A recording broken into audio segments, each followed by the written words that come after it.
Thank you so much, Sister Carolyn, for the wonderful introduction and the guided meditation to get us started today. You know, I like the part about I command the illusions to disappear into the nothingness from which they came. Because that's correct. So they're unreal, folks. These illusions about your race, color, gender, age, religion, status, and education are things that people are using to keep you in check, to keep you under control, keep you thinking that you lack so much in your life and making you forget that you're divinely created with a powerful mind.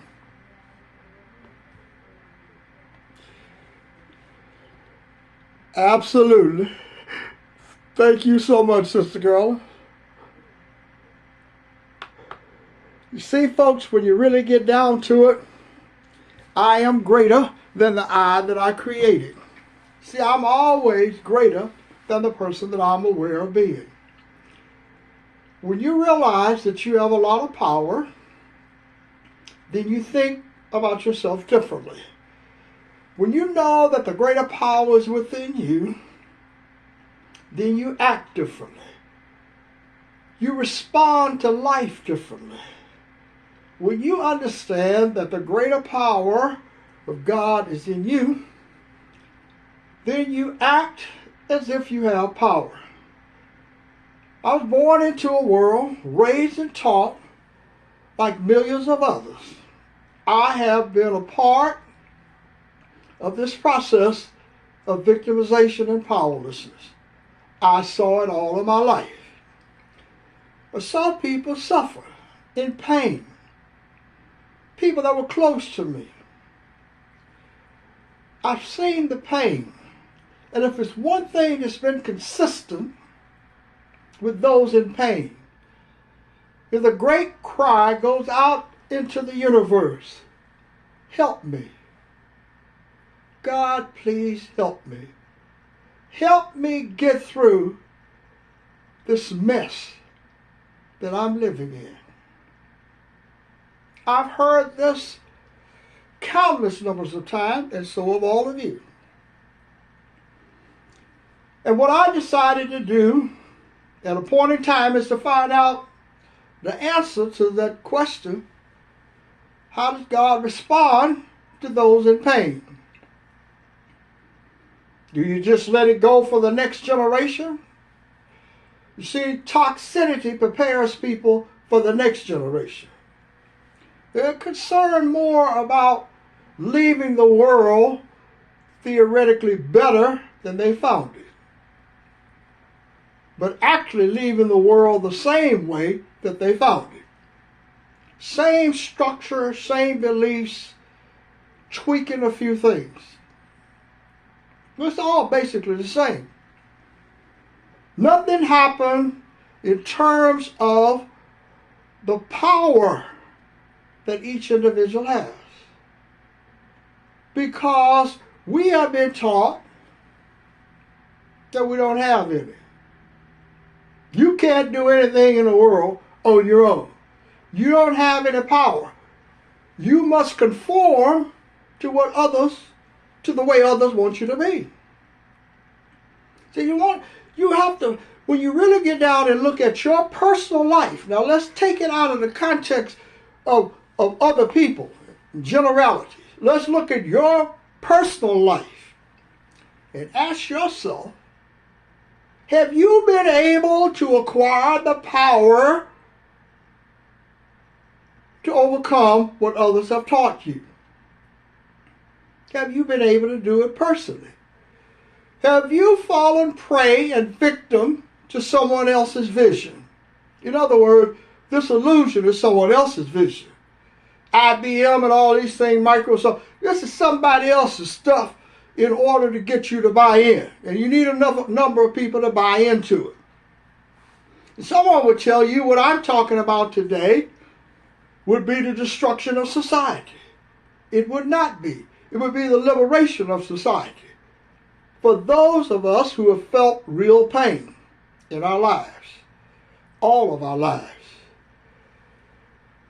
We need a way out of the pain and the suffering and the victimization.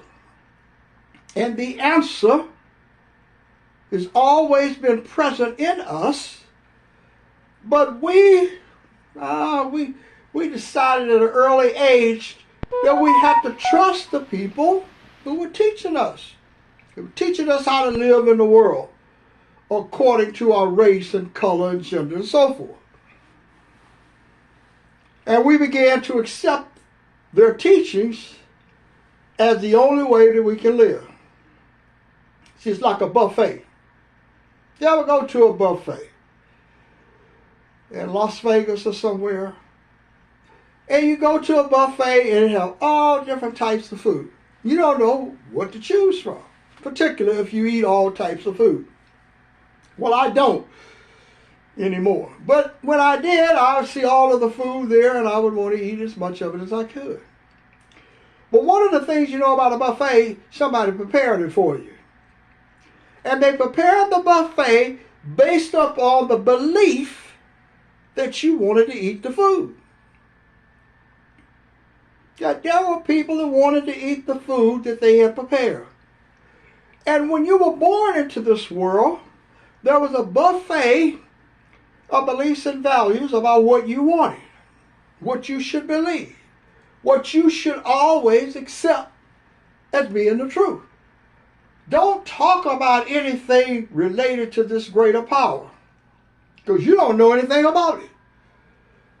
You see, when I used to think about this, why would someone tell me that they want me to believe in a greater power of God, but I don't know anything about God, unless I understand it the way they want me to understand it? This is how slaves are made. This is how slaves are created. This is how victims are created. And then you fight to maintain your own pain and suffering. And you realize that you don't have a free mind. Because at birth, they were waiting on us. They were waiting for little Brother Malcolm to be born so they could teach Brother Malcolm how to despise and distrust himself, how to idolize all of these other people they were telling Brother Malcolm about. Oh, I spend more time studying about George Washington, Abraham Lincoln, and all these other people than I did about myself, other people in my life, other people around me, which I knew nothing about except observing the people. But I didn't know anything about the pain and suffering that they were enduring. They weren't important to society. Are you important to society? No. Not in a real individual sense. In a general sense, they lump people together. When I say they, all of us that bought into the society, beliefs about race, color, gender, age, religion, and then believe there is no other way to think and live. Well, there is. You have the greater power within you. I spoke briefly yesterday about this brother. He's an African-American minister called Carlton Pearson. And he was a prominent minister in Oklahoma. And you can go watch the movie, and you could probably Google some information and find out more about him. My purpose in discussing him is that he had made a commitment to his ideology. He went to the seminary, studied the scriptures, learned about it, became a successful minister with thousands of people listening to him every Sunday. And he happened to one day, in the quietness of his mind and at home, watch television of the carnage in Africa. Seeing mothers, children suffering, starving, folks. Nothing to eat. Trying to get from one place to the other, and the only mode of transportation was walking. And he said to himself, they're living in hell. That this is hell. For them, they're living in hell. And he began to develop a sermon around it, and he began to talk about it and equate it with contemporary times, to equate hell with contemporary times. Well, the congregants were having none of this. They began to complain, told him to stop teaching this heresy and get back to the scriptures. And he refused to do so. And then they had, over a period of time, he continued to do it, and so they continued to protest it, and ultimately they brought in Oral Roberts, who was the head of the university, where he not only was a student and matriculated, but he, I think, was a singer. He had the blessings of Oral Roberts in the church. And then Oral Roberts said, they had a meeting, and he explained to Oral Roberts what he had seen on television in Africa and so forth about the pain and suffering. He thought it was hell. It symbolized hell. And he said to him, you go back and pray because you didn't hear the Lord correctly. The Lord didn't tell you that. You're a mistaker. He went back and prayed, waited over a period of time, did all the things he needed to do, and came back and said he still thought the same way. And so he had lost the blessings of that religious denomination. Now, don't get caught up, folks, because I use the example of someone that you may despise or not like or whatever. Because the example epitomizes everything that we need to know about an individual changing your beliefs in any way. So if you change your beliefs in any way, then people that you know will turn on you. You are not acting the way that we have taught you to act. You're not acting that way. You're not acting in the way that you have been taught to think and live. So it's not just Carlton Pearson. It's all of us. He represents all of us who desire to see something different, and you're willing to step out, commit yourself, be unafraid about what you believe, and be willing to stand before those who are going to criticize you. And most people are unwilling to do it. We want to go along with the way that it is. So everyone has to think the same way. So someone sees me, they have to automatically think, this man believes and thinks the way all black people believe and think. He doesn't have any individual mind. He knows nothing that he hasn't read about or heard about from the society. Don't know anything. So a philosopher, which my training was in, knows nothing about himself. But he can tell you a lot about the people they've studied. They tell you a lot about Kant, Nietzsche, and all of these people. Even though they cover up all of the things they don't want you to know. They don't want you to get sidetracked. Well, I'm sidetracked. I am sidetracked. I am no longer willing to hold the pain and suffering within me. I am not willing to suffer silently. I am not willing to trick myself into believing that I have free will when I crave the things that people have presented before me to eat. See, you think that you have free will. What kind of free will does a person have going to a buffet in Las Vegas? None. It's already prepared. And you are there to eat because you're a victim of the concept of a buffet.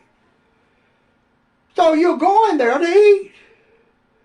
And when you have been taught to think and live as a victim, there's nothing else for you to choose from until you unlearn how to think and live as a victim.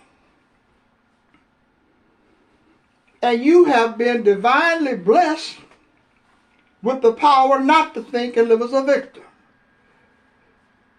The power in you has given you the power to create a powerful mind, a free mind, by using self-acquired intuitive knowledge.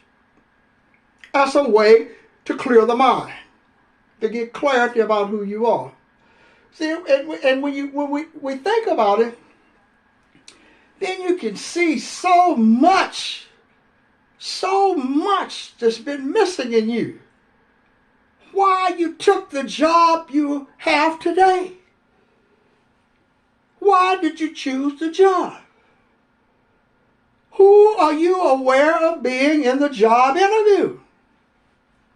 As you know, people lie a lot to get jobs.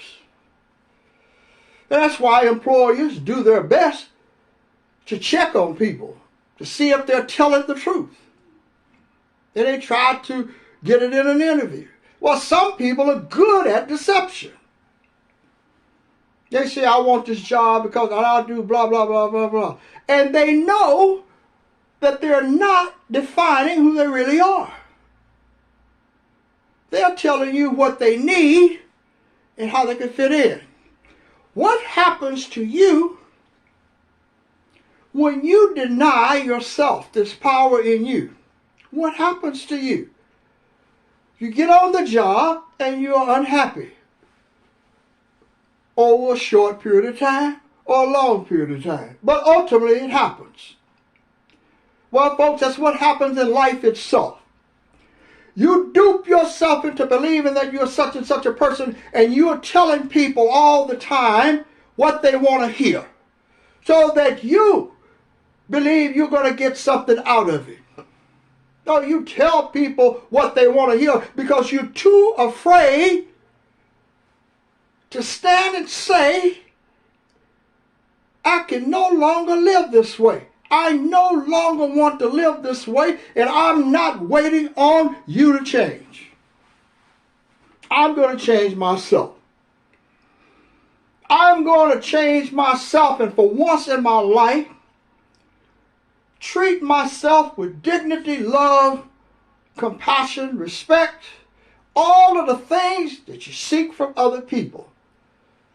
See, that buffet is poisonous. When you eat of this buffet of toxicity, you're poisoning your mind. Just like when you go and eat at a buffet in Vegas. You overeat, you're harming yourself. But the whole purpose in going was to overeat. Or you would have went to one of the sit-down places where they serve you and only give you a small plate of food. When the mind is unclear, the mind is always gullible. The mind always, when it's toxic, seeks refuge from the Father in you. And the Father in you is not the one I'm talking about. It's the one that comes from all of these other people that you have been studying and believe in. Not the purity of your own mind. Someone says we're in a crisis. We are. A crisis of consciousness. A place where we don't know we're in a crisis as it relates to us individually. We think the crisis is occurring outside of us. We are busy following other people rather than working on ourselves. I cannot tell you what you were born to do. Neither can anyone else. You have to discover your divine purpose by letting go of the toxic purpose that you believe in, so that you reach a point in your life where the mind is free. And you go through all of these illusions. I have to chuckle about it because people think that you're born with free will. And you have to think about it. Did you have any free will when you were learning the language that you were learning? Did you have any free will when you were learning all of the things that you were being taught in the household? Not to break furniture that was important to people, seemingly more so than you? Where was the free will when you were in school learning about the history, the politics, religion? Where was it? Where was your freedom? I had no freedom. I don't know about you. I had no freedom to determine about which church I was going to. It had already been decided by my mother, plain and simple. So I didn't have any free will. At least free will that I was able to express in that moment. See, then you start thinking about it later on. Now that you are bought into the job that you really wanted or thought you wanted, do you have the free will to quit it? Then you say, well, I want to quit the job. Then Toxicity says, if you do, you won't get another one. And you know, if you don't follow the rules, they'll call other people and give you a bad reference. The only reference that you need today is that you are greater than the person that you are aware of being. The greater power of God is in you. And you can use this power to think clearly, to stop eating toxic foods, create a healthy mind about yourself, healthy mindset. And when the consciousness in you is cleared of all of the toxicity, compassion appears in your life, and you are no longer scattered, chasing after every illusion that comes along. You are now free of everything that you have been eating and harming yourself. You now know the truth. I am greater than the I that I created. I'm Brother Malcolm. See you again soon.